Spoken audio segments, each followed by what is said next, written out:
대한민국의 명품 자주포 K9이 북유럽의 여군들을 전장의 지배자로 만들고 있습니다. 세상에서 가장 오래된 직업이 군인이라는 말처럼 인류는 무리를 이루고 살아가면서부터 수없이 많은 전쟁을 벌여왔고 전쟁의 역사는 지금도 끝나지 않고 진행 중입니다. 시대가 변함에 따라 무기와 전술은 계속 바뀌어왔지만 절대 바뀌지 않았던 것은 전쟁을 치르고 군복무를 하는 건 남성이라는 사실이었습니다. 그러나 이제는 여성들 역시 당당히 군에서 복무하며 심지어 전쟁터에도 전투병으로 투입되고 있습니다. 특히 러시아의 대규모 공세에도 굴하지 않고 끈질기게 반격을 이어가고 있는 우크라이나에서는 자원 입대하는 여성들이 꾸준히 늘어나고 있다고 합니다. 이들은 총알이 빗발치고 포탄이 터지는 전투 현장에서 직접 소총을 들고 전투를 벌이는 등 각 병과에서 죽음을 두려워하지 않는 맹활약을 펼치고 있습니다. 우크라이나뿐만 아니라 세계 곳곳에서 많은 여군들이 군복무에서 제 몫을 다하고 있는데요.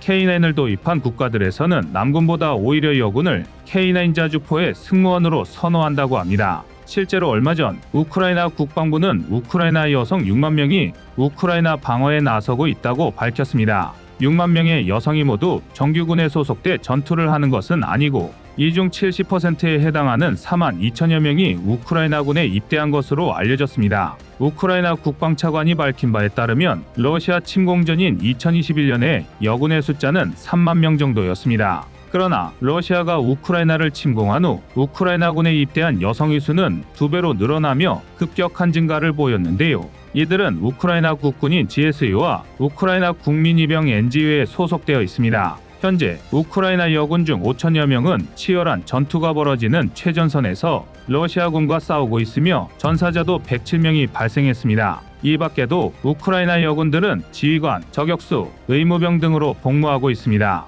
우크라이나 국방차관은 여성들은 남성과 마찬가지로 위험을 감수하며 전투에 임하고 있다. 그들은 자신의 삶을 희생하고 있지만 용기와 헌신의 롤모델이라며 극찬을 아끼지 않았습니다. 우크라이나에서 여군의 자원 입대가 늘어나고 있는 것은 양성평등관련법과 연관이 있는데요. 이 법으로 인해 여성도 남성과 동등한 방식으로 군에 입대할 수 있게 됐습니다. 하지만 여군이 증가하는 것은 우크라이나뿐만이 아닙니다. 2000년대에 들어 미국과 영국, 독일 등에서는 여군의 비율이 높아지는 추세입니다. 미 국방부의 보고서에 의하면 미군 내 여군의 비율은 꾸준히 증가하고 있으며 2017년 이후 여군은 1.1%가 증가했고 예비군도 1.8% 증가했습니다. 영국도 1990년에는 전체 군인 중 여성의 비율이 6%였지만 2000년에는 8%, 2010년에는 10%로 증가하였습니다. 이러한 추세는 계속되어 2022년에는 11.4%로 조사되었습니다. 다른 유럽 국가들 역시 예외가 아닙니다. 독일은 여군의 비율이 2000년에 1.4%에서 지금은 12%가 넘었으며 덴마크의 여군 비율은 9%에 근접해 있습니다. 가장 눈에 띄는 건 노르웨이인데요. 노르웨이는 나토 국가들 중에서 2015년에 처음으로 여성 의무 복무제를 도입한 결과 2021년 기준 여군의 비율이 20%까지 늘어났습니다. 그야말로 세계 곳곳에서 우먼파워를 몸소 실천하는 여성들이 늘어나고 있는 것입니다. 그러나 전쟁에서 남성 군인들 못지않은 전투력을 과시했던 전사의 심장을 가진 여군들은 과거에도 존재했습니다. 공교롭게도 현재 전쟁 중인 우크라이나 출신의 여군들인데요. 첫 번째는 루드밀라 파블리첸코입니다. 제2차 세계대전 당시 독일군을 공포로 몰아넣었던 여성 저격수 파블리첸코는 소련군 소속이긴 했지만 우크라이나 출신이었습니다. 1941년에 나치 독일이 소련으로 침공해 들어오자 자원 입대한 파블리첸코에게 군은 간호병을 제안했습니다. 하지만 파블리첸코는 청소년 시절 사격 훈련을 받은 적이 있던 경험을 내세우며 자신을 전투병으로 배치해 주길 희망했고 결국 저격수 보직을 받게 됩니다. 그녀는 1년이 채 안 되는 시간 동안 독일군을 무려 300명 넘게 저격하는 데 성공했으며 이 중에는 독일군의 저격수도 상당수 포함되어 있었습니다. 종전 후 소비에트 연방으로부터 영웅 칭호를 받기도 했는데요. 저격수로 활약하던 파블리첸코의 별명은 죽음의 숙녀였다고 합니다. 이제는 그 별명을 이어받은 우크라이나 여성 저격수들이 푸틴의 러시아군에게 공포를 선사하고 있습니다. 우크라이나의 저격수이자 8살 딸을 가진 술탄은 제 딸 세대는 푸틴에게 시달리지 않도록 할 겁니다. 라는 말을 전하며 굳은 전의를 표현하기도 했습니다. 그런데 여군들이 의외의 병과에서도 놀라운 성과를 보여주고 있다고 합니다. 우크라이나 최초의 여성 장군이자 의료군 사령관인 테티아나 오스타슈첸코 준장은 전차병 중에 여군이 많다고 밝힌 적이 있습니다. 그 이유에 대해서는 아무래도 여성들이 남성보다는 작고 날렵해서 비좁은 전차 안에서 상대적으로 불편함을 덜 느끼기 때문이라고 답했습니다. 또한 우크라이나군의 젠더 문제 고문을 맡고 있는 옥사나 그리고르예바는 전투병과에 소속된 여군들이 남군들에 비해 정신적으로 안정돼 있으며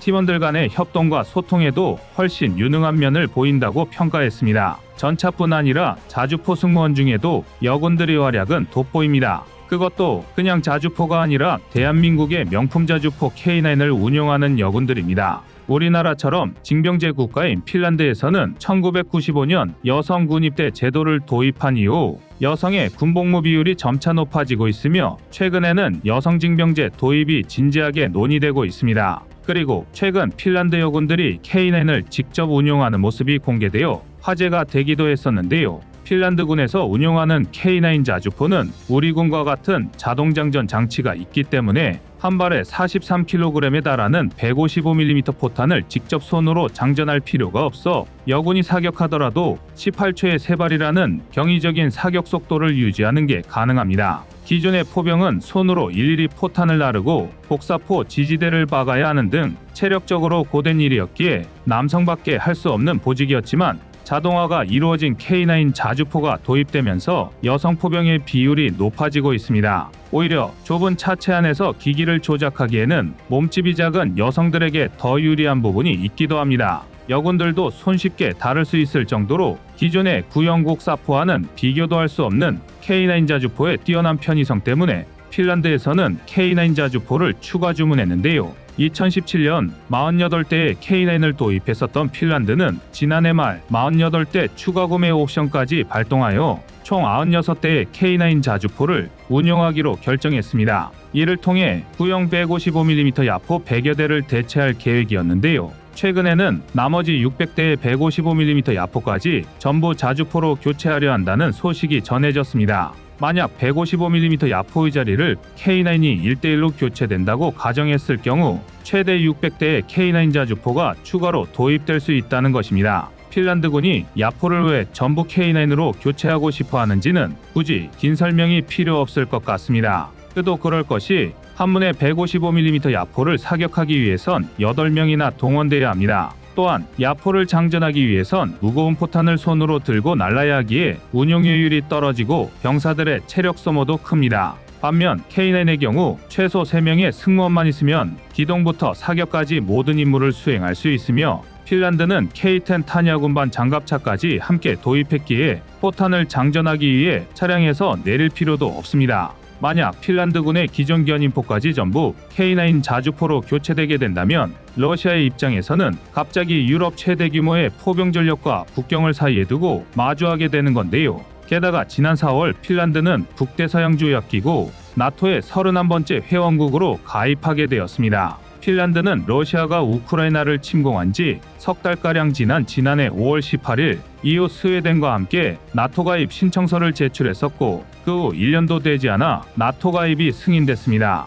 나토 사무총장 옌스 스톨텐베르그는 나토 역사상 가장 빠르게 가입 절차가 진행됐다고 전했는데요. 러시아와 무려 1340km에 달하는 국경선을 맞대고 있는 핀란드가 나토에 가입하게 되면서 러시아는 제2의 수도라고 할 수 있는 상트페테르부르크 코앞에 700문의 K9 자주포를 배치한 나토 회원국을 마주해야 할 처지에 놓였습니다. 핀란드와 같은 북유럽 국가 중에서 노르웨이도 K9을 도입한 나라로 잘 알려져 있는데요. 여성 의무복무제를 채택하고 있는 노르웨이는 여군 비율이 20%나 되기 때문에 전투병과에도 상당수의 여군이 투입되고 있습니다. 특히 K9은 운용과 조작이 어렵지 않아 자주포 같은 기갑 장비를 다뤄보지 못한 신병이나 여군들도 짧은 시간 안에 적응하는 것이 가능해 많은 노르웨이 여군들이 K9 승무원으로 복무하고 있다고 합니다. 이게 다가 아닙니다. 세계에서도 손꼽히는 자주포 전력을 보유하고 있는 대한민국 육군에도 뛰어난 여군들이 K9 자주포의 승무원으로 활약하고 있습니다. 지난 3월 7기동 군단 예하 제7포병여단 소속 번개대대에서